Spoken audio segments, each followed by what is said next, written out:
디모데전서 3장 15절입니다.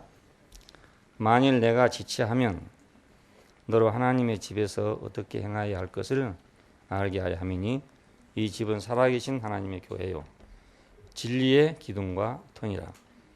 크도다 경건의 비밀이여 그렇지 않다 하느니 없도다. 그는 육신으로 나타난 바 되시고 영으로 의롭다 하심을 입으시고 천사들에게 보이시고 만국에서 전파되시고 세상에서 믿음 바 되시고 영광 가운데서 올리우셨습니다. 16절까지 봤습니다. 자, 인간의 이탈에 대한 하나님의 대처 오늘 마지막으로 마치겠습니다.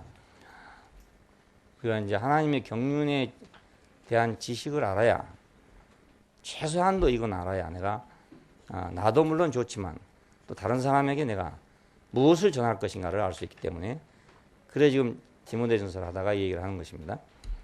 네, 오늘은 구원의 현실적인 실제로서의 교회 지난번에 쭉 말씀드려봤지만 영생의 마지막도 교회 생활이고 그 다음에 구원의 마지막도 역시 교회 생활입니다. 그럼 교회란 게 뭔가 그걸 오늘 말씀드리고 마무리하려고 생각합니다. 교회란 말은 우리가 이제 영어로 church 이렇게 합니다. 이것은 사실은 이제 그 라틴어를 번역한 것입니다. 코리나디스라고 하는 라틴어를 번역했는데 주님께 속한다 이런 뜻이랍니다. 주님께 속한다. 그리고 이제 히브리 성경에는 카할이라는 말인데 이것은 회중을 의미합니다. 어셈블리 영어로는 어셈블리라고 번역했습니다. 이 회중하는 말은 그냥 모임이죠. 단순한 모임. 어떤 조직이나 이런 게 없이 이스라엘이 전체로 6월절에 모이잖아요. 이런 것이 이제 어셈블리입니다. 회중. 잔치로 모이는 그런 것이 회중입니다. 자, 이거하고 이제 가장 가까운 것이 에클레시아. 이것이 실제로는 교회입니다. 신약 성경에서 교회라고 번역된 모든 말은 에클레시아라는 이 히라보로 번역을 했는데 이것은 카할이라는 그 히브리어에 가장 가까운 그런 번역입니다. 그러니까 철치는 조금 다르지요. 다른데 이것이 이 사람들이 그렇게 번역을 했어요. 그 에클레시아란 말은 에크는 밖으로라는 뜻이고 시아란 말은 불러낸다는 뜻입니다. 그러니까 밖으로 불러낸다 이런 뜻입니다. 밖으로. 자, 그러니까 교회는 밖으로 불러내진 사람들이죠. 세상에서 밖으로 불러내진 사람들이다. 어떤 특수한 모임을 위해서 목적을 위해서 여기 있는 것을 이리 밖으로 불러냈다 이런 뜻입니다. 세상 중에서 불러냄으로써 다른 사람들과 구별된다. 그래서 거룩하다 그럽니다. 성도란 말이 그래서 하나님의 백성이 되게 한다 이런 뜻이죠. 하나님의 백성은 거기 안에 있는 사람이 아니고 불러내온 사람들입니다. 원칙적으로 항상 그렇습니다. 아브라함은 갈대아 우르에서 불러내온 사람 아닙니까? 그 다음에 이스라엘 백성은 애굽에서 불러낸 사람들이죠. 그냥 애굽에서 그냥 하나님의 백성이 있는 게 아니고 불러내서 하나님의 백성을 만들었다. 우리는 세상 안에서 하나님의 백성이 될 수가 없어요. 그 안에서는 내가 개인입니다. 백성이 될 수가 없어요. 그래서 불러내줘서 내가 백성이 된단 말이에요. 그러니까 교회는 불러내진 사람들이니까 나는 지금 세상 속에 같이 차 타고 다니고 살고 있지만 나는 교회 사람이다 이 말은 나는 거기서 불러 나온 사람이다 이 말입니다. 밖으로. 밖으로 나온 사람이다 이런 뜻입니다. 여기서 우리는 우리 성격이 딱 정해지지 않아요. 그 안에 속해 있는 사람이 아니고 거기서 어떤 목적으로 밖으로 이렇게 불러낸 사람들이다. 우리가 이제 20살 이상이 되면은 증병을 하게 됩니다. 젊은이들은 이제 불러내죠. 집안에 살고 있던 사람들을 개인으로 살고 있던 사람들을 전 불러냅니다. 이제 불러내서 그래서 어디로 가냐? 훈련소로 가는 거죠. 불러내서 밖으로 훈련해서 그래서 군인복 군인이라고 그러지 사람이라 안 한다잖아요. 일선 지방에 가면은 군인하고 사람하고 구별되는 거예요. 왜 구별되냐? 밖으로 불러내온 사람이니까. 전쟁을 위해서 불러내온 사람이란 말이에요. 사람은 사람인데 저건 민간인입니다. 민간인. 민간인 하는 말하고 군인 하는 말은 아예 성질이 전혀 다르다는 뜻이죠. 교회도 마찬가지입니다. 그러니까. 사람은 사람인데 특수한 목적으로 불러내온 사람이다. 나는 지금 밖으로 불러나온 사람이다. 이렇게 알아야 됩니다. 이 불러나온 사람들은 그냥 내가 불러나왔다고 혼자 나왔다고 되는 게 아니란 말이에요. 한 지역 안에 있는 그리스도인의 모임이어야 된다. 예. 군대를 아무리 영장을 발부했다 하더라도 혼자 불러내가지고 불러만 내놓으면 뭘 하겠습니까? 예, 군대 오너라 하고 불러만 냈어요. 어디로 오란 말이 없어요. 제1훈련소로 하는지 2훈련소로 하는지 몰라. 그러면 뭐 어디로 가야 되겠는 거예요? 논산으로 가야 됩니까? 54단으로 가야 됩니까? 모르잖아요. 그러니까 어떤 사람은 54단으로 오라, 어떤 사람은 논산으로 오라 이렇게 딱 지목을 해갖고 영장을 발부합니다. 그럼 요즘엔 자발적으로 자기들이 가더라고요. 옛날엔 잡아갔어요. 전쟁통에는 잡아갔는데 요즘에는 자발적으로 가고 있어요. 그러니까 교회란 것은 단순히 하나님에게 그냥 불러 나와서 예수 믿게 됐다. 이건 교회가 아니란 말입니다. 지금 그런 사람도 상당히 많아요. 저 나가보면요. 자기 혼자 예수 믿는 사람들 많아요. 예, 그런 사람 많은데 이것은 교회가 아니고 예수 믿는 사람일 수는 있지만 교회는 아니다. 이건. 에클레시아가 아니다. 이건. 에클레시아는 불러냈을 뿐만 아니라 어떤 목적이 있어서 불러낸 거니까 그 목적지에 있어야 되잖아요.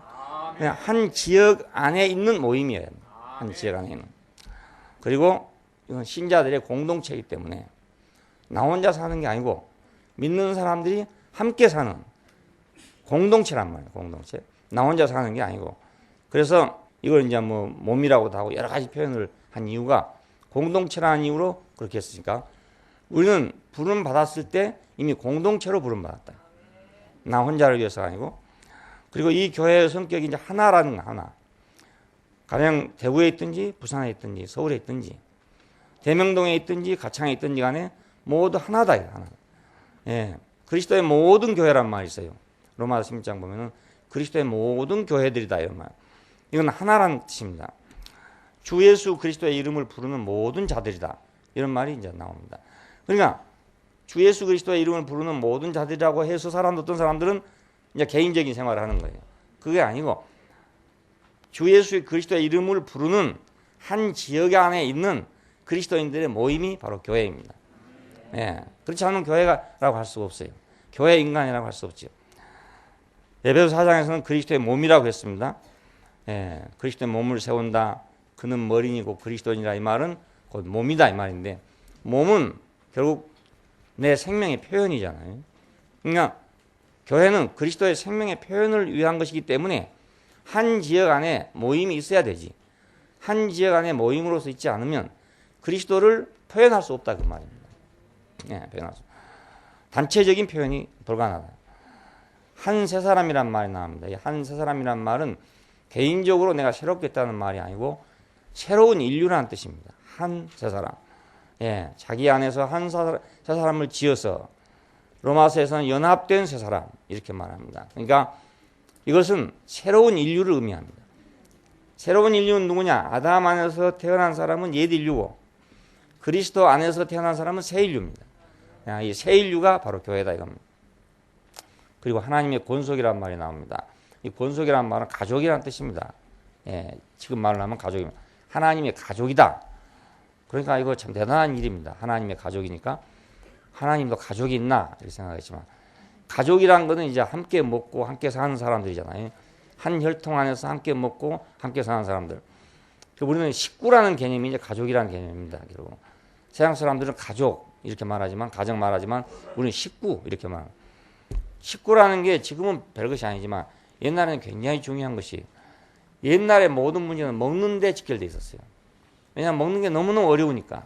그 한 번 같이 먹는다는 게 인생의 거의 절반이라고 해도 과언이 아니란 말이에요. 먹는 문제가 지금 먹는 문제가 그냥 시시한 문제이지만 그때는 먹는 문제가 죽고 사는 문제에 해당되기 때문에 식구 이건 굉장히 중요한 말입니다. 그래서 통일교에서는 자기들 식구라고 그래요. 식구.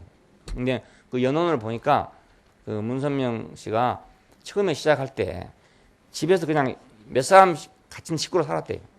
예, 단체 생활했대요. 그냥 가족 생활했대요. 그래서 식구란 말이 나왔어요. 그 사람도 아주 순수했어요. 처음에. 예, 아주 어려운 데서 학교방 같은 데서 여러 사람이 모여 살면서 한 식구가 생긴 거예요. 식구가. 자기는 지금도 식구라고 합니다. 그래서 그 합동 결혼식 우리가 그런 거 보잖아요. 근데 이제 합동 결혼식을 기가 있더라고. 1기, 3기 이렇게 있어가지고 하는데 가령 맨 처음에 한 사람들이 뭐 30가족, 30식구, 그 다음에 뭐 70가족, 그 다음에 뭐 100가족 이렇게 되어 있더라고요. 그러니까 맨 처음에는 30명이 이제 가족을 이루었는데 그 다음엔 70명이 이루고 100명이 이루고 이렇게 이루었다는 뜻이에요. 예, 하나님의 군속이라는 말은 하나님의 가족이라는 뜻입니다. 그리고 이건 살아계신 하나님의 교회다. 살아계신 하나님의 부름받은 사람들이다. 그리고 이제 주 안에서 성전이 되어간다는 말이 있죠. 이건 하나님의 성전이 되어간다는 말이니까 이건 하나님의 거처라는 뜻입니다. 하나님이 물질이 아니기 때문에 사실상은 거처가 없어요. 필요가 없는데 이 거처는 사람을 위한 것입니다. 예, 하늘에 계신 하나님을 만날 수가 없잖아요. 그래서 이스라엘 속에 이스라엘 백성이 하나님을 언제든지 만날 수 있게 하기 위해서 만들어진 것이 성전입니다. 하나님을 만나기 위해서 땅 위에다가 지어놓은 걸 보고 성전이라고 이렇게 말합니다. 이 성전을 다음에 가면 회막이라고 그래요. 만나는 곳이다. 미팅 플레이스. 그러니까 우리는 하나님을 만나는 곳이다. 세상 사람들 어디 가서 하나님 만나겠냐. 그럼 가서 하나님 전도를 하면 하나님 어디 있냐 이렇게 말할 거란 말입니다.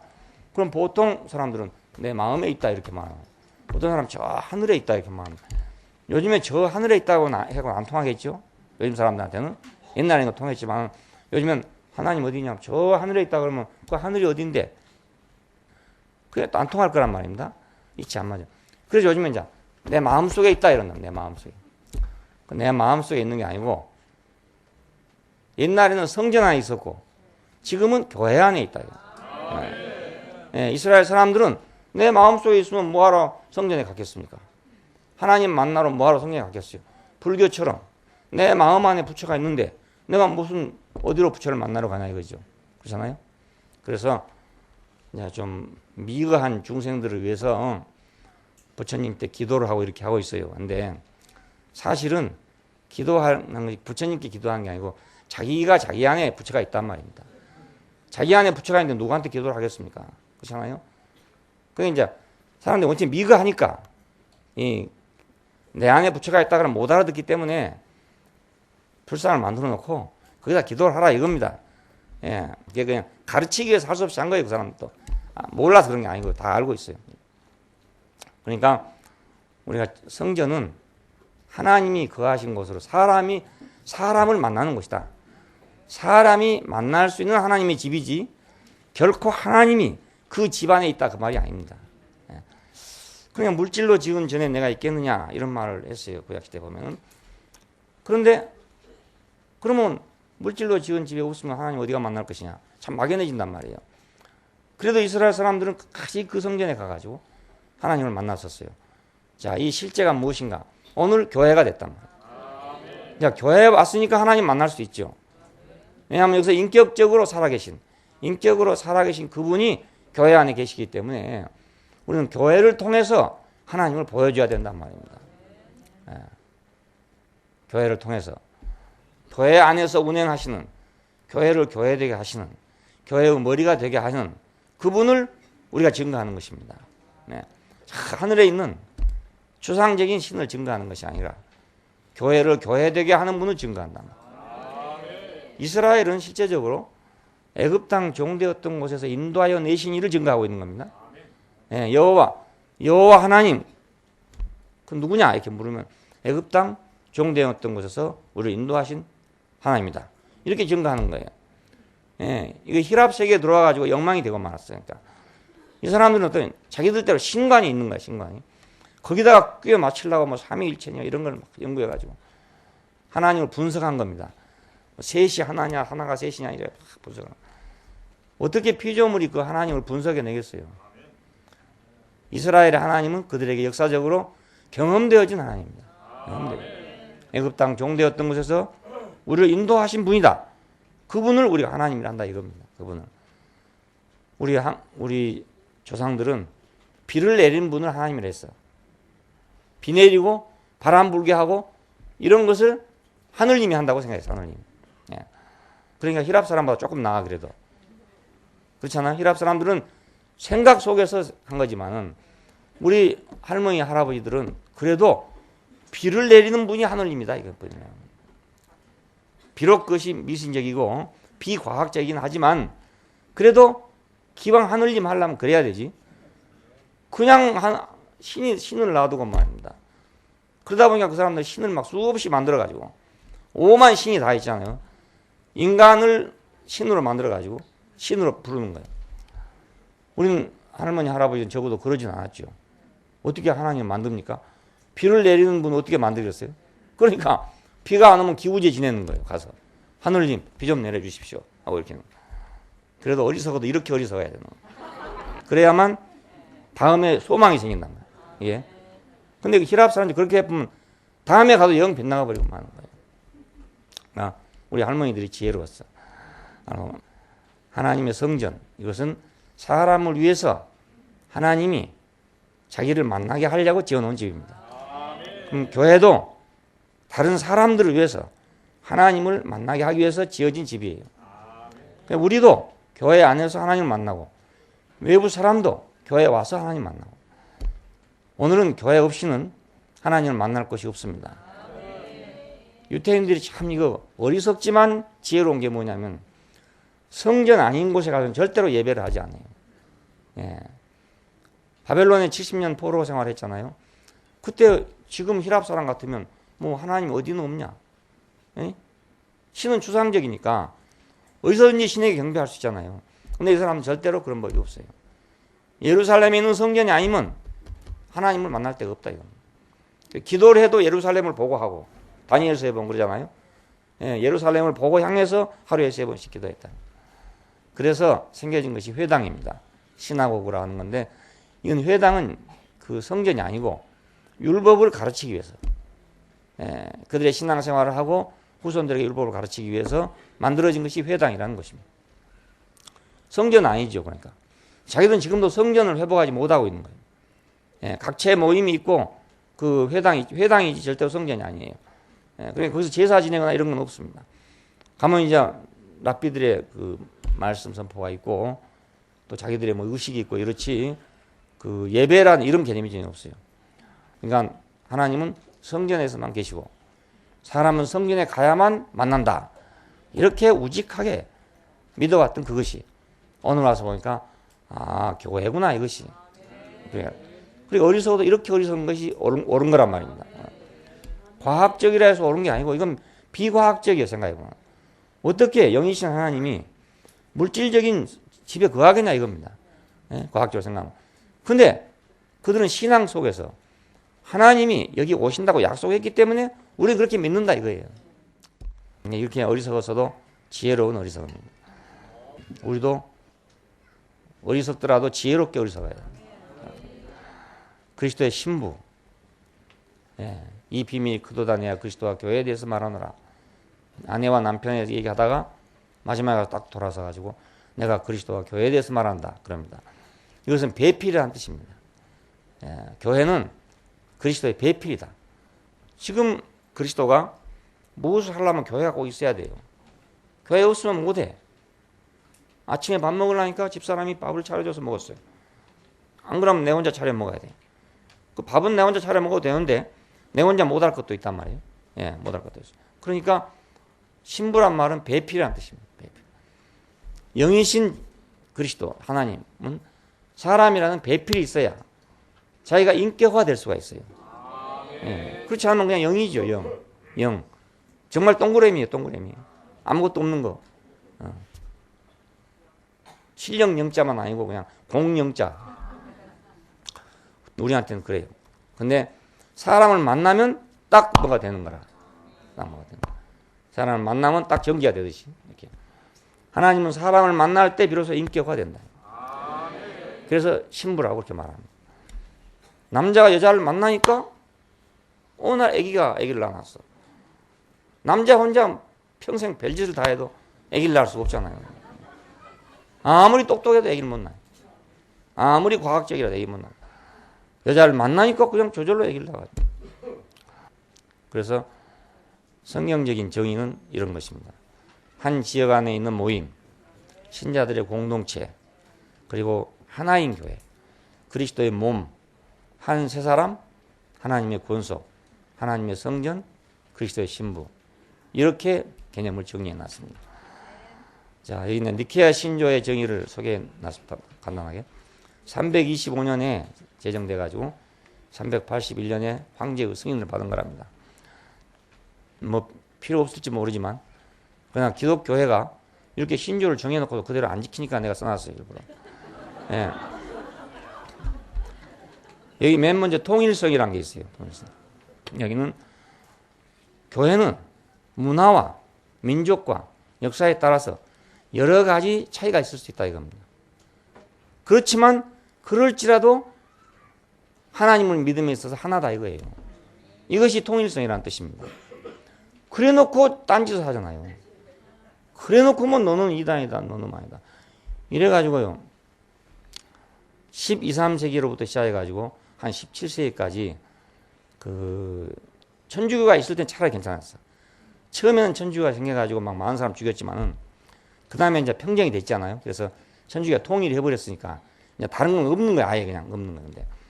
이건 이제 개혁이 바람이 불기 시작하면서부터 이제 사방에서 이것저것 뭐 나오기 시작했어요. 근데 거기서 이제 막 피난 투쟁이 생겨납니다. 예. 이거 종교만 따로 있는 게 아니고 그 정치하고 결탁이 되어 있기 때문에 막 죽이고 막 이런 짓을 하는 거예요. 불에 태워 죽이고 막 이단자라고 막 죽여가지고 묻어놨는데 몇백 년 후에 또 그럼 시체를 파내가지고 그럼 다시 불살르고 말입니다. 이런 짓을 한 거예요. 그러니까 아주 무시무시한 일을 했어요. 막 아주 끔찍한 일을 했어요. 왜 지금 미국이 그 정교 분리 원칙을 헌법에다가 규정하고 있는 것이냐? 그 이유는 그런 피비린내 난 역사를 지나왔기 때문에 그렇습니다. 정치하고 결탁하면 이건 아주 완전히 깡패가 되고 마는 거야. 예. 조직폭력배야 그러니까. 예. 정치하고 합해지면 조직폭력배가 되고. 예. 그러니까 그래서 정교 분리를 원칙으로 하기 때문에 미국에서는 누가 어떤 종교를 만들어도 정부는 전혀 간섭할 수가 없어요. 예. 민형사상 어떤 문제를 만들어내지 않는 이상은 사탄의 종교라고 해놔도 아무 관여를 하지 않아요. 예. 이름이 사탄 종교도 있어요. 사탄 종교. 사탄 종교. 그래도 정부는 관여할 일이 아닌 거예요. 그게.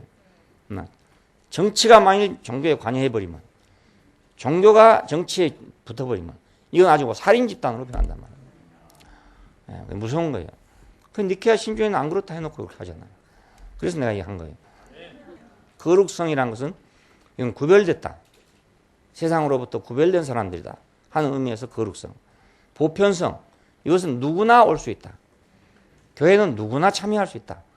누구든지 신분의 고하, 뭐 재산의 맛 아무 상관없이 모든 사람이 다 참여하는 것이 교회다. 이 보편성입니다. 사도성, 이 말은 교회는 사도들의 가르침 위에 서 있는 것이다. 예. 거의 세워진 것이 바로 교회다. 이런 얘기입니다. 그러니까 교리를 만들어 놓고 그 위에다 세우려고 하면 안 되잖아요. 이렇게 말하겠죠. 교리는 사도들의 가르침이다. 이렇게 말하겠죠. 그러나 사도들의 가르침하고 교리하고 다를 수도 있어요. 똑같을 수만 있는 게 아니고. 자, 그래서 이렇게 신조를 만들어 놓고 정의해 놨어도 그대로 안 하고 있는 것이 개신교의 현실입니다. 자, 교회는 두 가지 종류가 있어요. 그 집단적인 교회하고 조직적 교회가 있습니다. 집단적 교회란 말은 비조직적이라는 뜻이니까 무교회주의, 뭐 형제회 이런 교회들이 있어요. 이런 것들을 그냥 집단적 교회라고 합니다. 모임은 교회니까 그냥 모였기 때문에 그 교회니까. 근데 여기서 지금 여러분 장로교 다니시는 분들 아시는가 모르겠는데 조직교회, 미조직교회 그런 말이 나와요. 미조직교회란 말은 뭐냐면 목사와 장로가 딱 해서 당회가 구성돼야 조직교회입니다. 당회가 구성되지 않는 것은 미조직교회라고 합니다. 개척교회 이렇게 말합니다. 그러니까 집단적 교회이면서도 조직교회 쪽을 택하고 있는 거죠. 예. 목사하고 장로가 있어서 당회가 구성돼야 그래야 그것이 정식 조직교회인 거예요. 장로교회, 조직교회란 말입니다. 그러나 사실은 개신교는 집단적 교회지 조직교회가 되지 않기로 했던 것이 이렇게 된 겁니다. 그 다음에 조직교회는 캐톨릭입니다. 뭘 의미하냐면 캐톨릭은 이중구조로 되어 있어요. 사제단이 따로 있고 평신도가 따로 있습니다. 이거 완전히 다릅니다. 같은 게 아니고. 예. 사제단은 가르치고 인도하는 그룹이고 평신도는 배우고 따르는 그룹입니다. 이거 철저하게 갈라놨어요. 철저하게 갈라놨습니다. 그러니까 캐톨릭은 짝소리가 없잖아요. 짝소리가 없어요. 왜냐하면 딱 갈라놔 버렸습니다. 예, 이중구조로. 이렇게 조직적으로 딱 갈라놨어요. 그냥 천주교는 결국 조직교회죠. 조직교. 그러니까 평신도들은요, 사제하고는요, 어림이 없습니다. 그건 아주 그 직분에 있어서는 분명한 한계를 갖고 있어요. 아무나 말씀한다 이런 게 불가능해요. 뭐 아무나 미사를 드린다든가 집전한다 이런 건 절대로 할 수 없어요. 예, 꼬마라도 거의 뭐 신부라야 할 수 있는 거지. 아무리 뭐 개인적으로 훌륭하다 하더라도 평신도가 이 뭐 성창을 띄준다 이런 거 절대로 할 수 없는 거예요. 그러니까 이것을 조직교회라고 이렇게 말합니다. 대강 이렇게 우리가 교회를 보면 그 성경 안에 정의된 교회가 그래도 올바르잖아요. 예. 사람들이 만들어 놓은 것은 뭔가 문제가 많아. 예, 니케아 신조에도 옳게 한다고 했지만 그대로 시행이 안 돼. 또 조직교회냐 뭐 미조직교회냐 해봤지만 그것도 역시 문제가 많아요. 이 교회는 하나님 나라하고 어떤 관계가 있느냐. 자, 하나님 나라란 개념이 한 세 가지로 성경에 이렇게 정리되어 있어요. 실제적인 정치적 왕국이라는 개념이 하나 있습니다. 이것은 신정 정치를 수반하는 것이죠. 예, 지금 저 이란이나 이런 데는 신정 정치잖아요. 이것은 실제적으로 왕국이에요, 그것이. 예, 모슬렘 왕국입니다, 실제로. 자, 근데 이제 구약 시대를 보면 바로 이런 신정 정치 시대죠. 다윗 시대, 솔로몬 시대 이렇게 보게 되면은 왕은 하나님을 대신해서 세워진 사람이에요. 하나님을 대신해서. 그러니까 그 왕권이라는 건 신권하고 맞물려 있는 거죠, 이렇게. 예. 그게 신정 정치, 신정 정치. 이 신정 정치는 또 무서운 거예요, 그러니까 또. 안 그러겠어요? 사람이 신적 권위를 갖게 되니까. 정치 자체가 신적 권위를 갖게 되니까. 얼마나 무섭겠습니까? 우리나라에서 그 주자학에서 이렇게 하다가 결국 나라 망해먹은 거 아닙니까? 만물 속에는 이치가 있다. 모든 만물에 이치가 있다. 그와 같이 사람 속에도 똑같은 자연의 이치가 있다. 그 이치는 모든 분야에서, 정치 분야에서 그대로 나타나야 된다 이겁니다. 예, 그러니까 사람에 와서는 그게 도덕이 되죠. 사람 속에 들어오면은 도덕률이 되게 됩니다. 정치 속에 들어가면 그 도덕률이 돼야 되잖아요. 그러면 이놈의 정치가 도덕으로 됩니까? 안 되잖아요. 그래서 맨날 싸우는 겁니다. 맨날 싸우고 공부할 때 그 살인들, 그 뭐 학사들 이런 사람들은 이제 자기들은 정치 하나 공부만 하니까 이제 옳은 것만 주장할 거 아닙니까? 그러니까 이제 틀렸다고 이제 막 앉아가지고 날 죽여라 하고 막 되던 이유가 그래서 그렇습니다. 자기 정치 안 하니까. 근데 그럼 정치 하고 있는 사람 어떤 사람이야? 그 사람도 역시 홍문관 출신들이란 말입니다. 전부 다. 다 그 공부한 사람들이 다 똑같은 공부한 사람들인데 막상 정치를 하면 안 되거든요. 예. 정치가 어떻게 자연의 원칙대로 됩니까? 그게 안 되잖아요. 그러니까 이제 부패했다 이겁니다. 맨날 싸우는 게 그겁니다. 그걸 어찌하니 이루어 보려고 그러니까. 예. 신정 정치도 역시 마찬가지입니다. 그러니까 이건 무서운 결과를 가져오게 되죠. 조선왕조에서도 뭐 한번 사화 같은 거 일어나면 막 수백 명씩 죽잖아요. 줄줄이 앉아가지고 뭐 사약 받고 앉았어요. 다 한 사발씩 놓고 앉았는 거라. 먹으면 쓰러지고 먹으면 쓰러지고. 아, 참 순진해 우리 한국 사람들 정말 순진해. 그리고 그러니까 또 신사적이겠지. 서양에서 같으면 막 단두대에다 목을 잘라뿐다든지 막 화형을 시키나 이런데 좋은 인삼 부자 반화해가지고 딱 데려서 한 그릇 딱 갖다 주면은 임금한테 그래도 감사하다고 4번 절하고 그거 딱 마시고 죽는 거예요. 아주 신사적인 방법. 근데 이거 아무나 이런 약을 주는 게 아니고 그건 다 그럴 만한 사람한테 주는 겁니다.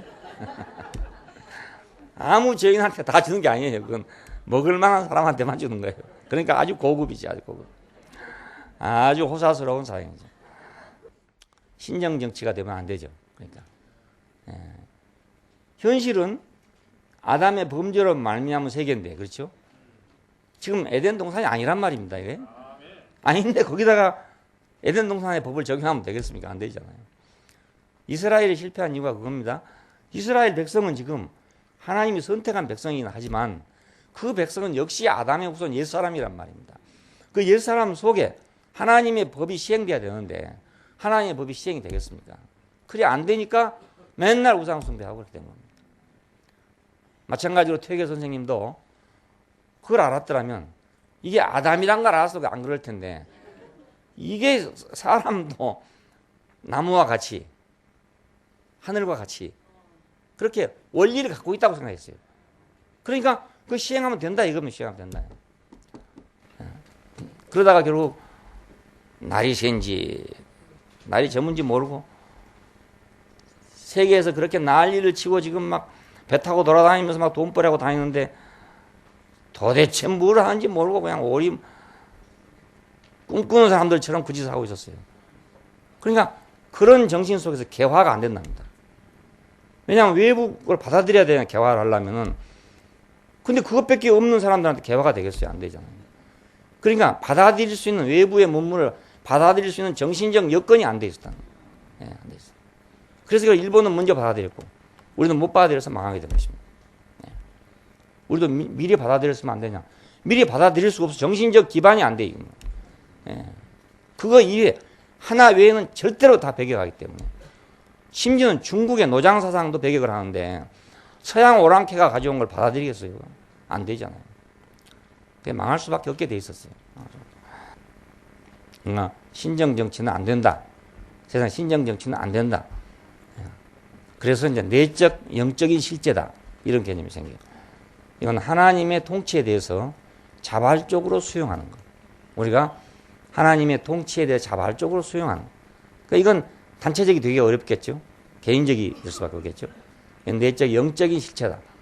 그래서 옛날 말로는 이제 내심천국 이런 말을 합니다.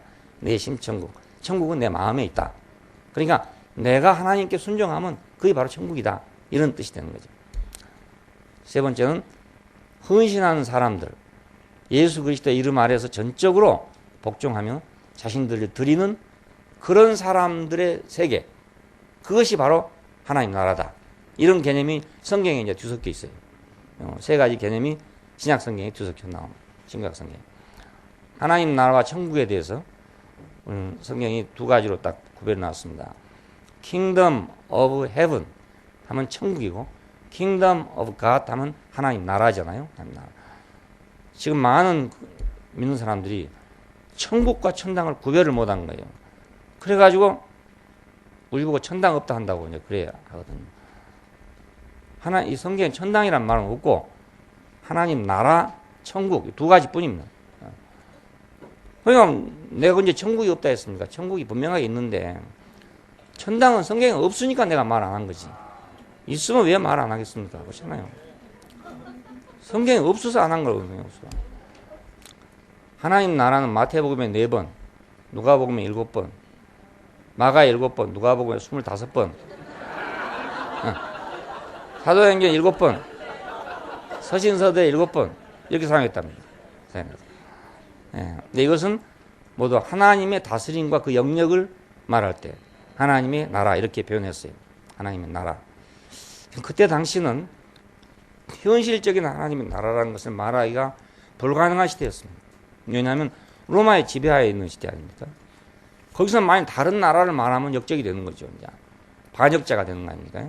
그러니까 하나님 나라라는 말이 쓰여지긴 쓰여졌어도 그건 정치적인 왕국이라는 그런 표현이 불가능한 때입니다.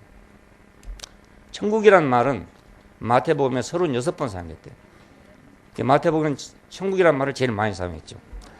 이 천국은 하나님 나라의 요소를 얘기합니다. 요소. 성질, 그걸 얘기합니다. 그래서 제일 우리가 잘 표현될 수 있는 것이 마태복음 13장에 나오는 천국에 대한 비유에서 예수님께서 아주 분명하게 말씀을 했습니다.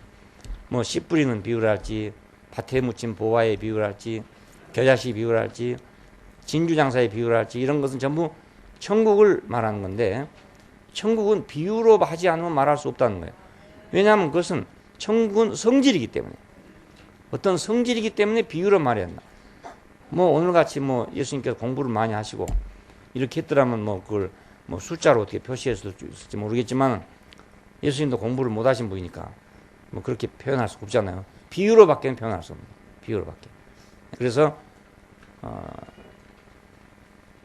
천국의 비밀에 대해서 우리가 한번 집회했었죠. 예. 예, 그걸 지금 책으로 나올 건데 우리 박정규 형제가 지금 바빠가지고 못하고 정리하라 했더니 못하고 있어요. 나오면 분명하게 딱 갈라질 건데 그것은 현실적인 그 나라라기보다는 그 나라를 이룰 수 있는 요소를 말합니다. 요소. 술을 예를 든다면 술은 하나님 나라를 하면 알코올은 천국이에요. 그러니까 술을 만들려면 알코올이 있어야 돼요. 어떤 것이든지 알코올이 들어가면 술이에요. 그러니까 세무서에서 세금을 매길 때 알코올이 들어가면 술로 세금을 매깁니다. 주세를 매겨요. 알코올이 들어가면. 근데 알코올이 안 들어가면 술이 아니에요. 예. 아무리 술처럼 생겼어도 알코올이 안 들어가면 술이 아니에요. 그냥 세무서에서 주세를 매길 수 없죠. 예. 우리 술마다 몇 프로 써 있잖아요. 소주는 25%, 포도주는 11%, 맥주는 7%, 이런 식으로. 잘 알지요? 예. 안 먹어본 사람이 먹어본 사람마다 잘 알아. 서울 안 가본 사람이 남대문 더 잘한다. 하나님 나라의 요소입니다. 이 요소가 있어야 이제 하나님 나라가 되는 거예요. 이 요소를 통해서 이루어지는 세계, 그것이 이제 하나님 나라가 되는 거예요. 나라는 현실이에요, 알고 보면. 나라는 현실입니다. 그 천국은 이제 영적인 실제죠. 그러니까 하나님 통치에 대한 자발적인 순종이 나타나는 거. 그럼 하나님의 다스림에 대해서 내 안에서 자발적으로 순종이 나타난다. 바로 그게 천국이라 그겁니다. 천국. 그것이 Kingdom of Heaven. 성질이 하늘적인 성질을 갖고 있다. 천적인 성질을 갖고 있다. 자, 이건 내면적인 왕국입니다. 그래서 거듭난 자의 세계. 거듭났다. 이건 내면적인 세계죠. 인격적인 문제고. 씨 뿌린과 같은 거다. 뭐가 뿌려져 갖고 내 안에 자란다. 잘한다. 야, 아이들을 보고 천국은 이런 자의 것이니라. 이렇게 예수님이 말씀했어요. 그러니까 이건 전부 다 어떤 성질을 얘기하잖아요. 내면적인 문제를 말하고 있어요. 그러니까 어떤 사람은 천국이 있고 어떤 사람은 천국이 없고 그럴 수 있죠. 예. 예. 어떤 사람은 천국이 있고 어떤 사람은 천국이 없고. 그러나 하나님 나라는 그렇지 않죠. 하나님 나라는 이런 사람이나 저런 사람이나 다 하나님 나라를 누릴 수 있죠. 대한민국 국민 중에 부자도 있고 가난한 사람도 있고 행복한 사람도 있고 불행한 사람도 있고 악질도 있고 좋은 사람도 있고 여러 가지가 있어요. 그렇지만 대한민국이란 국민으로서는 다 한 국민이에요. 그렇지만 각자의 성질에 따라서 자기 인생을 누리는 건 다르죠. 다르죠. 자, 그와 마찬가지입니다. 예수의 말씀에 아멘 하는 사람에게 가까운 나라다 이겁니다. 가까운 나라. 네. 내가 하나님 나라에 멀지 아니하다 이런 표현에서 그 젊은 청년이 왔는데 어떻게 해야 내가 영생을 얻으리까 그러니까 네가 계명을 다 지켰냐 그러니까 예 내가 어려서부터 다 지켰습니다. 그러면 있는 걸 다 팔아서 가난한 사람에게 주고 나를 따라오라 그랬더니 근심하고 갔대요. 그런데도 예수님께서 말씀하시길 네가 하나님 나라에 가깝다. 근심할 수 있는 것이 가까운 거란 말이에요. 아무나 근심하겠어요. 그거 생각해보십시오. 네가 뭔데 나보고 그러냐 이러고 가지. 근심하고 하겠냐 그겁니다. 근심하는 것 자체가 하나님 나라에 가깝다 이거예요. 아주 하나님 나라는 아니지만 가깝다 이거 가깝다. 네가 하나님 나라에 가깝도다. 우리가 말씀을 전하고 복음을 전해봐도요. 딱 안 받아들여도 가까운 사람도 있어요. 예, 근처에 와 있는 사람이 있어요. 근처에 와 있는 사람은 잘 낚아야 돼. 그러니까 낚시질을 해보면요. 낚싯밥에 와서 고기가 물 때 보면은 고기가 막 돌아다닙니다. 옆에 돌아다니는데 이놈의 그 고기가 어목이라고 그러잖아요. 고기는 눈이 어둡대요. 눈이 전부 감각으로 이렇게 한다 하더라고요. 그러니까 눈이 어두우니까 잘 모르는가 봐요. 주변 막 돌아다녀요. 근데 그래도 어차피 주변에 돌아다니는 놈이 걸리지 저 멀리 있는 놈 안 걸리거든요. 그러니까 주변에 돌아다니다가요 아감이 안 걸리고 엉덩이에 걸려갖고 나오는 게 있어요. 왜냐면 요즘 낚시는 안 그렇지만 옛날에 이렇게 대로 이렇게 하고 있는 거예요. 그러니까 한번 이상하면 착 치거든요. 착 칠 때 옆에 지나가는 놈이 그냥 걸려가지고 낚아놓고 보면 말이야 아가미에 걸려야 되는데 그게 아니고 예, 옆구리에 걸려갖고 나오는 놈도 있어요. 어차피 가까이 있어야 걸릴 거 아닙니까? 그러니까 우리 주변에 있는 사람들에게 주의를 해야 되죠. 예, 멀리 돌아다니면 전도하려고 생각할 거 하지 말고 가까운 데 있어요.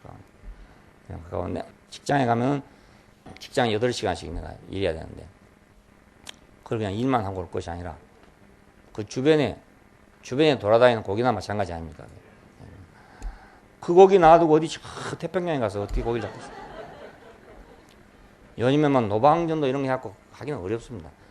옛날 그 시대는 노방전도 해도 되는 게 뭐냐면 어떤 사람이 나와가지고 막 북치고 장구치고 하면 사람 다 모인다고요. 예. 그리고 뭐 신기한 것만 해도 다 모여요. 서양 사람들이 아코디언 같은 거 갖고 와서 이렇게 하면 말입니다. 생전 처음 본 거 아닙니까? 막 그래 다 모여들거든요. 근데 요즘에는요 바빠서 그런 건 겨들떠보지도 않거든요. 그러니까 뭐 소리 질러봐야 소용이 없습니다. 예. 저것도 저러는구나. 그러니까 주변에 가까운 데에 있어요. 우리 어찌하든지 한 사람이라도 거기서 모아서 복음을 전하고 말씀을 전하고 성경을 공부하고 하여튼 무슨 방법을 써서든지 거기서 우리가 일을 해야 된단 말이야. 내가 하나님 나라에 멀지 아니하구나. 멀지 아니한 사람들을 쫓아내면 안 된다고. 보화 같다, 계자씨 같다, 보물 같다, 진주 같다 이런 말을 하지 않았어요? 이건 하나님 나라는 보물과 같은 것이다. 우리가 찾고자 원하는 보물 같은 것이다. 완전한 순종이다. 천국이 가까웠느니라 이렇게 말할 때 예수님을 표준으로 해서 한 말입니다. 천국이 가까웠는데 어디가 천국이 가까웠는고 하고 봐도 아무리 없어. 누가 예수밖에 없어. 그건 예수가 가까이 왔다 이 말입니다. 그러니까 예수가 천국이란 뜻이에요. 그러니까 예수는 천국으로서 우리에게 왔죠. 그러니까 예수가 가면은 하나님 나라가 되죠.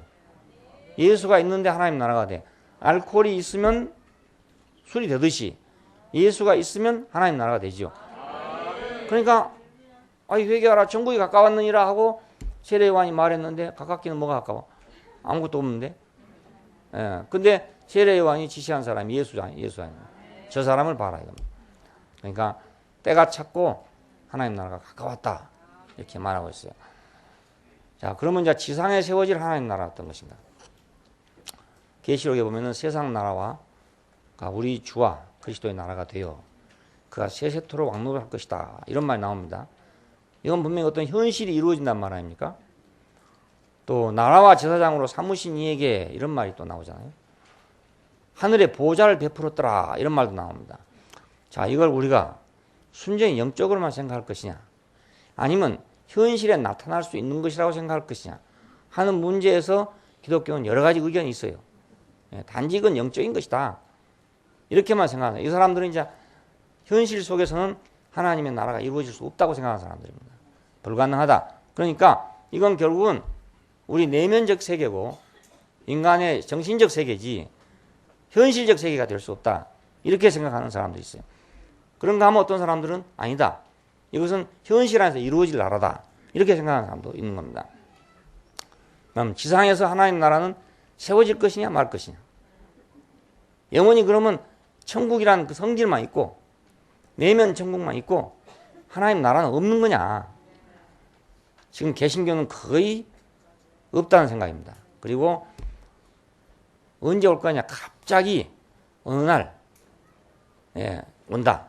갑자기 기적적으로 온다. 몰라. 지금 2013년이 되면은 지구온난화 때문에 지금 뭐 난리가 난다고 그러는데 그거 믿고 있는 사람은 그때를 거다 이렇게 생각할지도 모르겠어요. 지구온난화가 돼서 뭐 북극 남극의 얼음이 다 녹아 얼어가지고 뭐 남해 바다까지 둥 떠보면 세상은 달라질 거 아니겠습니까? 아니, 죽을 놈 죽고 살 놈 살고 이렇게 될 건데 그런 날이 올 것이라고 생각하는 사람도 있고요. 지상에서 현실적으로 이건 불가능하다 이렇게 생각해요. 캐톨릭은 그 현실적인 왕국을 이루어 놓은 것입니다.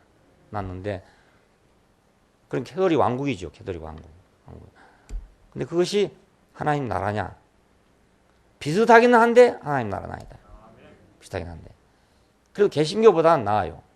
아까 어리석어도 지혜롭게 어리석으면 된다는 거 마찬가지로 그건 그래도 하나의 왕국이에요. 왕국. 이렇게. 그렇잖아요. 그러니까 언젠가 이것이 개념이 바꿔지기만 하면 실제가 드러나기만 하면 될 수도 있는 그런 문제예요. 근데 개신교는 아예 거의 포기 상태입니다. 예. 땅 위에서 하나님 나라는 포기 상태입니다. 지금. 포기 상태. 17세기, 8세기, 19세기 이렇게 오면서 세계대전이 막 일어나고 인간의 잔악성이 드러나고 이렇게 하면서 개신교 신학자들은 절망 상태에 빠졌어요. 예, 불가능하다. 있을 수가 없다. 지상의 천국은 이루어지지 않는다.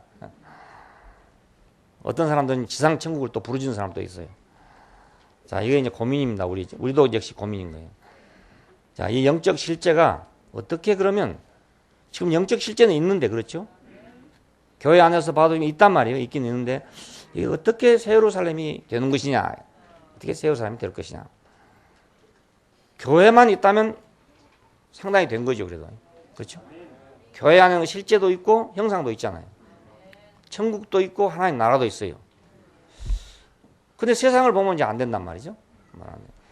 그러니까 개신교는 세상을 보고 있기 때문에 안 되고 또 교회 안에서 그 요소들이 분명하지 않기 때문에 불가능하다고 생각하고 있는 거죠. 또 너무 수준을 높이 잡고 있기 때문에 불가능하다고 생각하고 있기도 해요. 하나님 나라는 막 굉장한 나라라고 생각하고 있기 때문에 도저히 그런 나라는 있을 수 없다고 또 그렇게 생각하고 있는 겁니다. 자, 이 현실 안에서 새 예루살렘을 향해 가는 것이 바로 교회입니다. 오늘 교회는 어쩌면 불가능할 것 같고 어쩌면 가능할 것 같은 한 영원한 세계를 지금 찾아가는 것입니다. 향해 가는 거라면 향해 가는 거. 자, 이것을 가장 잘 표현한 것이 이제 오늘 있는 말씀입니다. 교회는 진리의 기둥과 터다. 진리의 기둥과 터다. 예? 그러니까 이거 확고하게 이 기둥과 터가 서 있다 이겁니다. 자, 이걸 이제 예수 그리스도에 적용했는데 육신으로 나타난 바 되시고 이렇게 이제 얘기했습니다. 말씀이 육신으로 나타났다. 이 말은 그 인격의 회복이잖아요. 그 하나님의 말씀이 사람이 됐다. 그러니까 하나님 말씀이 사람이 되면 하나님 나라가 될 거 아니겠어요? 하나님 말씀이 하나님 사람의 인격이 되면 지금 인격의 나라가 지금 하나님 나라니까 그 인격이 되면 그러니까 교회는 반드시 육체로 나타난 것이라 되죠.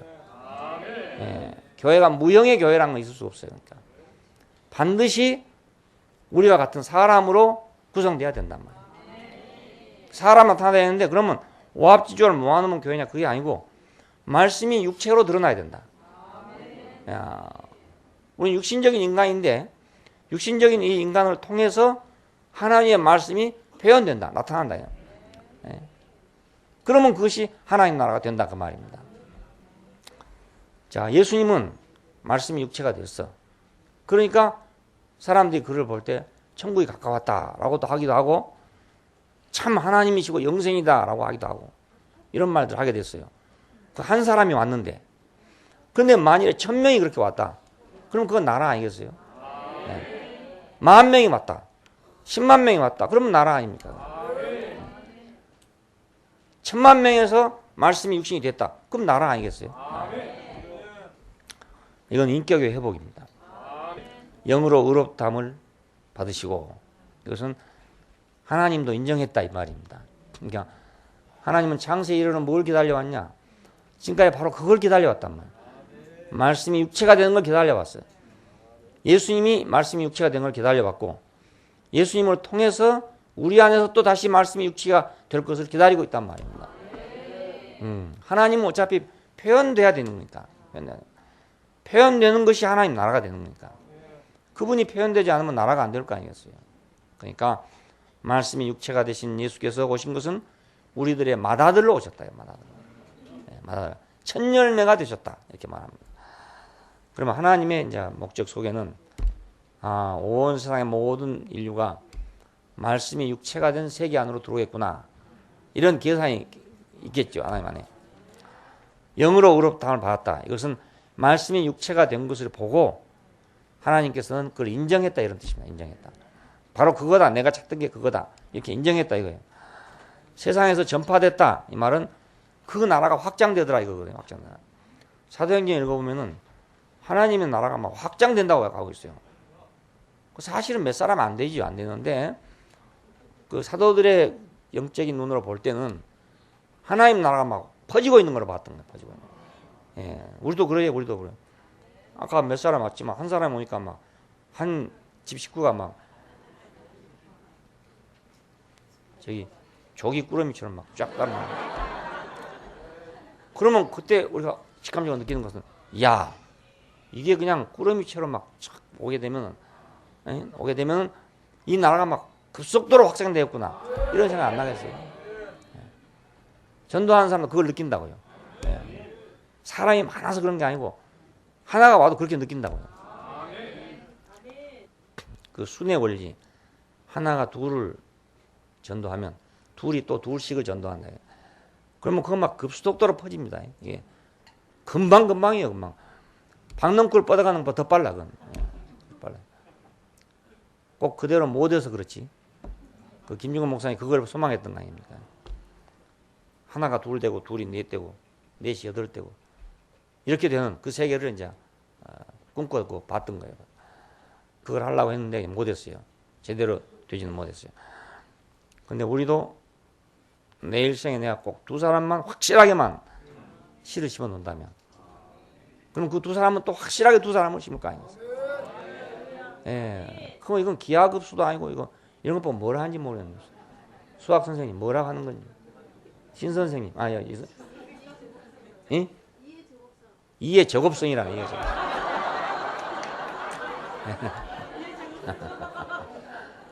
이해 제곱성이랍니다. 이해 제곱성. 그러니까 이건 막 계산이 불가능해. 제곱성이라고 할 수밖에 없는 거예요.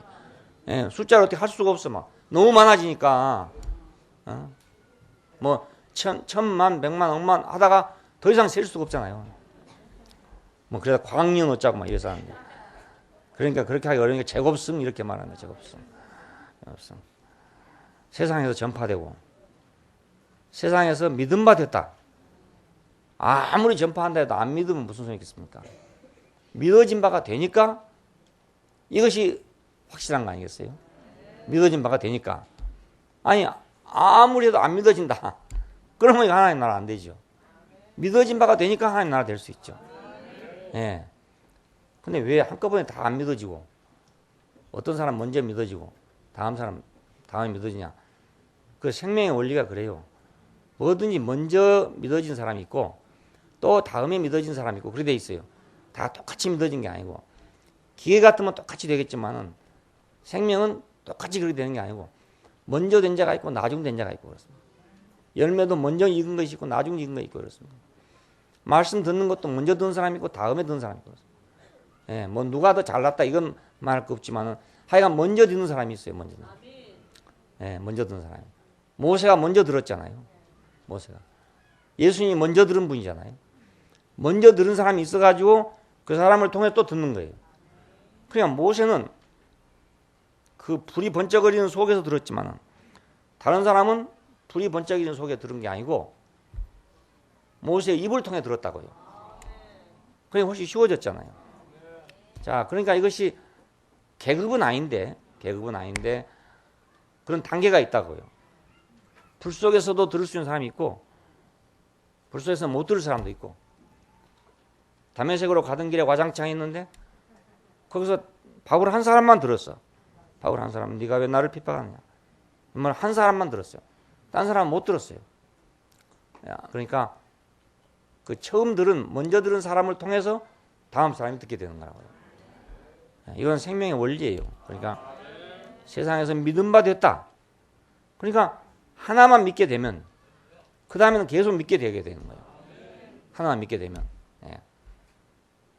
한 번 실험에 성공하면 계속 나오잖아요. 마찬가지로 한 사람만 확실히 믿은 걸 보면은 야, 온 인류가 다 믿겠구나 이렇게 생각이 드는 거란 말입니다. 성경은 그렇게 쓰여진 거예요. 그렇게. 뭐 그때 뭐 바울이나 베드로나 돌아다녔지만 뭐 몇 명이 되게 우리 숫자만 못해요. 다 모아놔도 뭐 에베소 뭐 어디 교회 뭐 다 합해 놔도 우리 교회만 못해요. 다 집에서 몇 명씩 모이는 교회예요. 그런데도 그 사람들 속에서는 온 세계가 다 보이는 거예요. 그렇잖아요. 생각해 보세요. 씨 하나 뿌려가지고 뻗어나가는 걸 보면은 온 지구를 다 덮겠다 이 생각이 들잖아요. 가만 놔두면 또 다 그리 덮지요, 사실은. 하나님 우편으로 올려버렸다. 이건 영광스러워졌다는 뜻입니다. 교회는 이렇게 전파됨으로 인해 가지고 믿음바 되고 믿음바 됨으로 인해서 영광스러워져서 하나님 우편에 올려질 거라 그럽니다. 그래서 교회는 진리의 기둥과 터랍니다. 기둥과 터라. 그러니까 이제 도식으로 말한다면 현실이 하나 있고 영적 실제가 하나 있고 이쪽에는 새 예루살렘이 있습니다. 영적 실제하고 새 예루살렘은 언제 만날지 모르겠어. 언제 이것이 지금 우리 속에 있는 어떤 인격적인 실제가 과연 현실적인 나라가 될 수 있는가? 언제 될 수 있는가? 이 새 예루살렘이 언제 될 수 있는 것인가? 이게 하다가 안 되니까 천당으로 가버렸잖아요. 예, 이리 가다가 직선으로 가다가 못 가니까 그냥 오히려 솟아 올라가서 천당으로 가버린 거라고.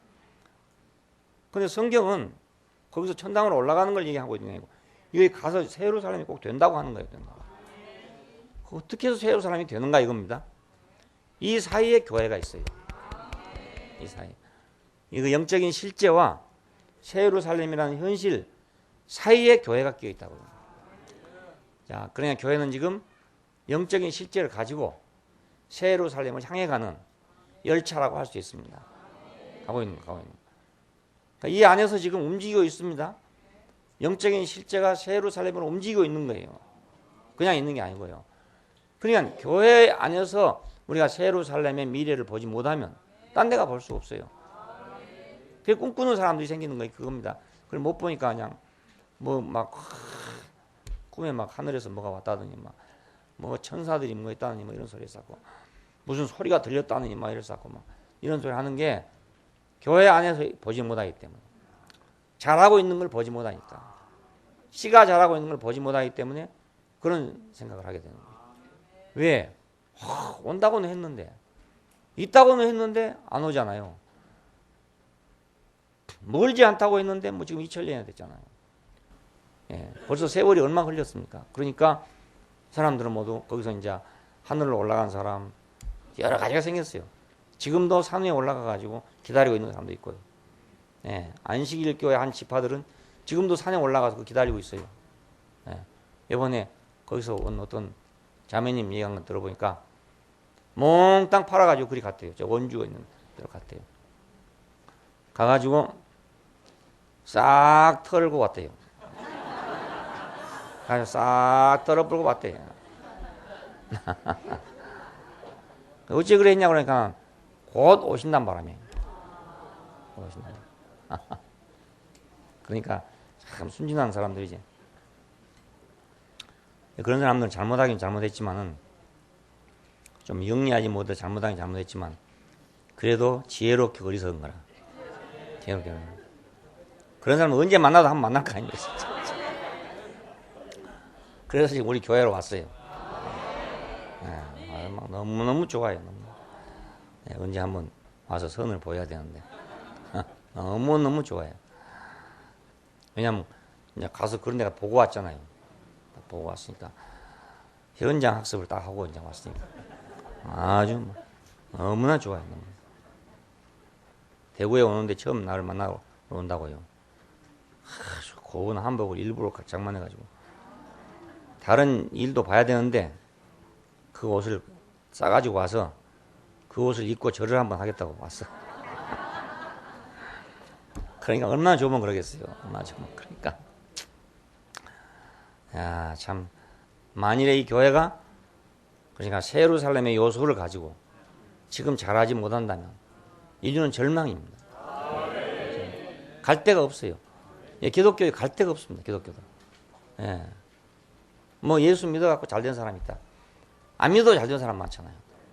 그리고 또 앞으로 세상이 이제 점점 더 뭐 부유해지게 되면 뭐 아무것도 걱정 없이 살 시간도 올지도 몰라요. 저기 부끄라파 사람들처럼 아무 걱정이 없어. 인생의 문제가 뭐냐고 물어. 난 너무 걱정이 없는 게 문제다. 이런 시대가 온다니까요. 그 사람들은요 뭐가 인생의 문제냐면은 고민거리가 없는 거 인생의 문제예요, 그 사람들. 예. 요람에서 무덤까지 다 보장을 하고 있으니까 직장에 가려고 고통스러울 필요가 있습니까? 야간 자습 활동을 할 필요가 있습니까? 고액 과외를 할 필요가 있습니까? 아무것도 할 필요가 없어. 공부도 자기 취미로 하고 싶은 사람 하고 안 하고 싶으면 안 해도 아무 상관없어요. 사는데 지장이 전혀 없어요. 그런 날이 돌아오게 되면 인생의 문제가 완전히 달라질 거 아닙니까? 예, 고민하고 그래도 고민하는 사람이 많이 있단 말이에요. 자살하는 사람이 많잖아요, 그쪽에. 왜 고민하냐 그래 물으면 일거리가 없어 고민하고 있다. 고민할 일이 없어 고민하고 있다 이렇게 생각합니다. 그런 날이 돌아올지도 모르잖아요. 그러니까 차라리 세상 왕국이 그렇게 돼가지고 그런 나라가 돼버리면 오히려 더 나을 거 아니냐 이런 생각이 들 수도 있지 않겠어요. 교회가 해답이 안 된다면 그럼 천당으로 가거라. 그래서 흑인들은 그것을 위로 삼고 살았어요.